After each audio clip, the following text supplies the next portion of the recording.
Level కష్టం అని చెప్పాలండి.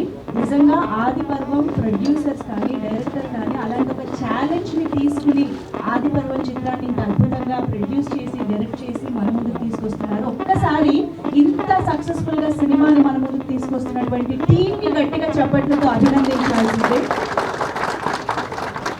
డెఫినెట్గా విజువల్ ఎఫెక్ట్స్ ఉన్న సినిమాని హ్యాండిల్ చేయడం ఎంత కష్టం అనేది మన లెజెండరీ విజనరీ రాజమౌళి గారు లాంటి డైరెక్టర్స్ దగ్గర నుంచి ప్రతి ఒక్కరు కూడా ఆ కష్టం గురించి మాట్లాడుతూనే ఉంటారు, చెప్తూనే ఉంటారు, మనకి కూడా తెలుసు.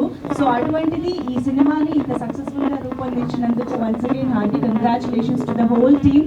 So Anvika arts and AI entertainments ఈ రెండు బ్యానర్స్ పై సంయుక్తంగా ఎంఎస్కే గారు అండ్ రవి దస్తికా గారు ఈ చిత్రాన్ని నిర్మించడం జరిగింది. అండ్ సంజీవ్ మెగోటి గారి దర్శకత్వంలో ఈ సినిమా మన ముందుకు వచ్చేస్తుంది అనమాట. సో మామూలుగా ఒక్కొక్క సినిమా ఒక్కొక్క జానర్లో వస్తూ ఉంటుంది అండ్ ఆ జానర్ కంటూ కొంతమంది ఫ్యాన్స్ ఉంటారు, థియేటర్స్కి వెళ్ళి ఎంజాయ్ చేస్తారు. మొత్తానికి ఆది పర్వం ఎర్రగుడి కథ అంటూ పార్ట్ 1 అని అయితే మీరు అబ్జర్వ్ చేస్తుంటారు. మరి ఇది ఆది పర్వం అంటున్నారంటే ఇంకా ఎన్ని పర్వాలు ఉన్నాయి అనేది తెలుసుకోవాలని ఉంది. 18 ఏమైనా ప్లాన్ చేశారండి? కాదు అనట్లేదంటే ఎక్కడో ఉన్నట్టే ఆ ఐడియా. ఓకే.